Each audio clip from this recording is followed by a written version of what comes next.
ఇంతకే రౌడీలతో ఫైట్ చేయడానికి వచ్చాడని చెప్పావు. నిజంగా అతను చెప్పాడు బాబాయ్. ఏందే చిరునవ్వులు నవ్వుతున్నావు? శాతకాకి ఇక్కడ తీసుకొచ్చి పారేసావనా? కత్తులతో పొడుస్తావు రన్నా అంటే వద్దు, రోజా దగ్గర తీసుకెళ్ళు, అది సొరకత్తులు లాంటి సూపులతో పొడుతుందని చెప్పాడు. బచ్చా ఇదిగా ఈయన నీ ప్రేమ మత్తులో పెట్టుకుని గమ్మత్తుగా దీని మీదంటూ చిన్న సంతకం పెట్టించుకో.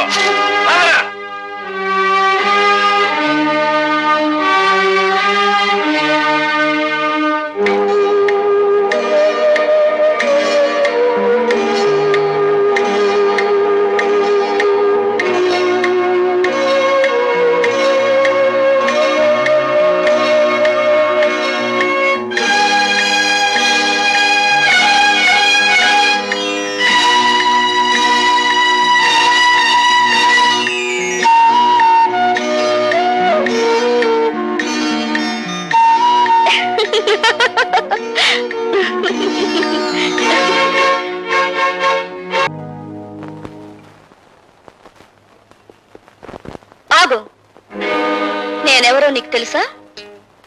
ముక్కు మొహం తెలియని మనిషిని పక్క మీదకు తెచ్చుకున్నప్పుడే తెలిసింది నువ్వెవరివో.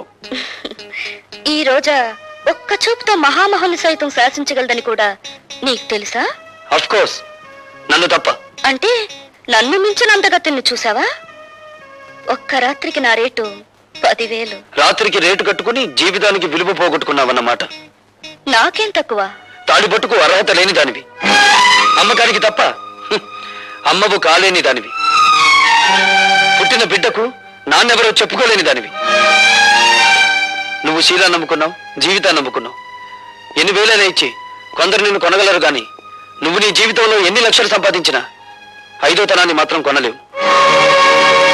ఈ ఇల్లు దాటి వారు దాటి రోడ్డు మీదకి వచ్చి కూలీ చేస్తూ నాకు కనిపించి పలకరించు, అప్పుడు బదులు పలుకుతాను. ఒక్క చూపుతో మహామహుల్ని శాసించే నీ అందం నా చేత ఒక్క సంతకం కూడా పెట్టించలేకపోయింది కదూ.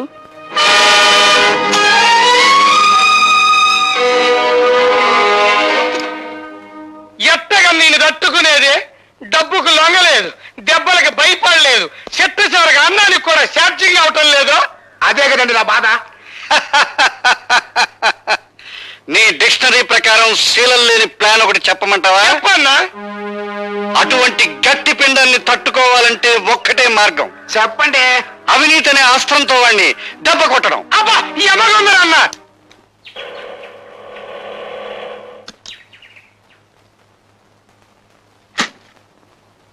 ఏంటి ఎవరండి లోపల? ఎవరు కావాలండి? హాయ్, భార్గవ్ గారు తమకి అన్నయ్య అవుతాళ్ళండి. చెప్పండి. అయ్యో బాబోయ్, సమస్య తీరిపోయిందండి. రే లోపలెక్కండి. ఏమిటండి ఇవన్నీ? ఏం లేదమ్మా, నీకు ఎంటర్టైన్మెంట్ తక్కువగా ఉందని భార్గవ్ గారు, అదే మీ అన్నయ్య గారు గాలి పంక, అది మామూలు అనుకోండి, ఫ్రిడ్జ్, రేడియో, టీవీ, ఈసీఆర్ పంపించారు. రే లోపలెట్టండా. ఇవన్నీ కొంటున్నట్టు నాతో చెప్పలేదే? అయ్యో బాబోయ్, ఇక్కడ త్రిల్లే అండి. ఇవన్నీ అట్టుకెళ్ళి ఇంటికాడ ఎట్టండి, వెనకాల నేను వస్తాను. వీటన్నిటిని చూసేసరికి మా చెల్లెలు థ్రిల్ అయిపోవాలా అన్నారండి మీ అన్నయ్య గారు. అండి లోపలెట్టండ్రా. అయ్యి బాబోయ్, ఎట్టేశారండి. అండి ఇక్కడ సంతకం పొడవండి. ఎందుకు? అయ్యో బాబోయ్, మళ్ళీ థ్రిల్లా అండి. ఆయన ఉద్యోగంలో చేరినప్పటి నుంచి చూస్తున్నానండి, ఇసుకలో కలిపే సిమెంట్ దగ్గర నుంచి కరెంటు పోల్ మీద స్విచ్ల దాకా అన్ని చూసుకుంటారు. కరెక్ట్ కాదో లెక్కెట్టుకుంటారు. అది ఆయనకో థ్రిల్ అండి. ఇప్పుడు మీరు సంతకం పెట్టరనుకోండి, నేను థ్రిల్ అయిపోతాను. అందుకని పొడిసేయండి. అమ్మయ్యా, ఇప్పుడు థ్రిల్ లేదండి. రే రండిరా. అయ్యో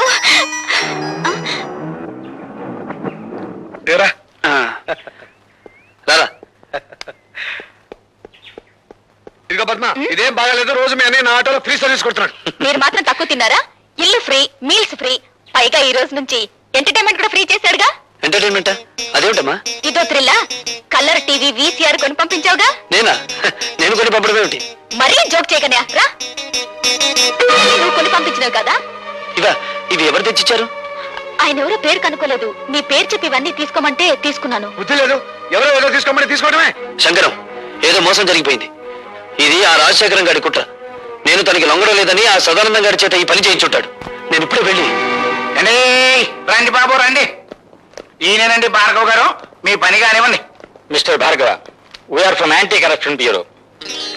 మీరు కాంట్రాక్ట్ ని సంతకం చేయడానికి వీసీఆర్, కలర్ టీవీ, ఫ్రిడ్జ్ లంచంగా తీసుకున్నారని మిస్టర్ సదానందం రిపోర్ట్ చేశారు. అయ్యి బాబోయ్, అండి ఇవన్నీ నేను పంపించింది ఏంటి? అమాయకులైన మా పద్మను మోసం చేసి ఈ సదానందం ఆ వస్తువులు ఇచ్చి వెళ్ళాడు తప్ప వాటిని నేను లంచంగా అడగలేదు. అండి ఓర్కండి, ఎవరంటే నేను అనుకుంటారో. ఆ పైల మీద సంతకం పెట్టాలంటే ఇవన్నీ పంపించానే కానీ కుదరదన్నారు మీరు. అండి 2 గంటలు టైం ఇచ్చాయండి బాబు, అందుకే బ్లాక్ లో కొనుక్కొచ్చాను. అందుకు రుజువు ఏమిటి? రుజువా అండి? ఇదిగోనండి. అండి ఇవన్నీ ముట్టినట్టుగా ఆయన గారి చెల్లెలు నాకు సంతకం పెట్టించిన రసీదండి. పద్మ సంతకం పెడితే నేను లంచగొట్టి నెల అవుతాను. ఆ సంగతి నేను చెబుతాను. మీరు సదానందంగా నేను లంచం అడగటం నా చెవులారా విన్నాను. సార్, మీరు ఆఫీసులో నేను లంచం ఇవ్వకపోతే నాకు అక్కర్లేదు, ఏవైనా వస్తువులు కొని ఇంట్లో ఇచ్చేసి ముట్టినట్టు నా చెల్లెలతో సంతకం తీసుకుంటే చాలు అని కూడా అన్నారు సార్. ఒక ప్రభుత్వ ఉద్యోగం మీద చేయి చేసుకుంటావా? పోలీసులకి మా భార్గవ లాంటి వాడు కదండి. Is gold medalist. వాడు రక్తం గోల్డ్, వాడు మనసు గోల్డ్, వాడు నిజాయితీ గోల్డ్. సారీ మిస్టర్, అతని నిజాయితీ నిరూపించుకోవడానికి కోర్టులు ఉన్నాయి. ఇన్స్పెక్టర్, ఇతను అరెస్ట్ చేయండి. కమాన్. ఇన్స్పెక్టర్ గారు, మా అన్నయ్యని అరెస్ట్ చేయొద్దండి. అమాయకత్వంతో ఆ పేపర్ మీద సంతకం చేసి నన్ను అరెస్ట్ చేయండి. కమాన్. ఇన్స్పెక్టర్ గారు. ముద్దాయి భార్గవ ఒక కాంట్రాక్ట్ అక్రమంగా సదానందానికి ఇవ్వడానికి లంచం అడిగాడని, దాన్ని పరోక్షంగా పుచ్చుకున్నాడని సాక్ష్యాధారాల వల్ల నిరూపించబడింది. కనుక ముద్దాయి భార్గవకు ఐపీసీ సెక్షన్ 161 ప్రకారం 3 నెలలు సాధారణ జైలు శిక్ష విధించడమైంది.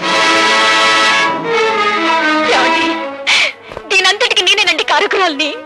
నేనే. పద్మ పద్మ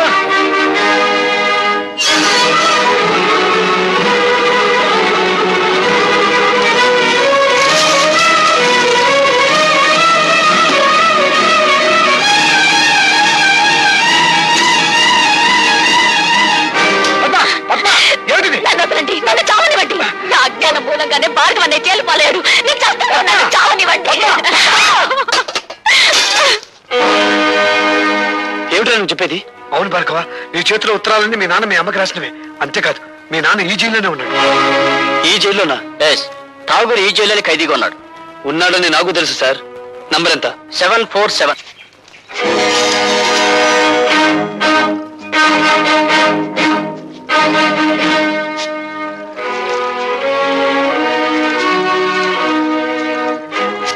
వీడి చేతికి ఉత్తరాలు ఎలా వచ్చాయా అని ఆలోచిస్తున్నావా?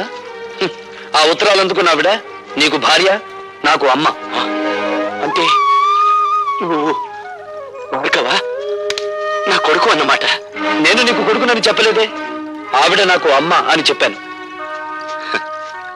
నేను జైలుకొచ్చాను అన్న నిందే నీ చేత నన్ను నాన్న అని పిలవనివ్వకపోతే ఇప్పుడు నువ్వు జైలుకొచ్చావు కదా బాబు.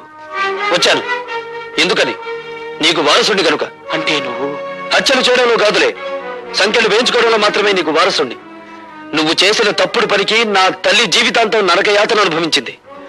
అనుక్షణం తను ఆవేదన అనుభవించిన నిన్ను పల్లెత్తు మాట అనివ్వలేదు.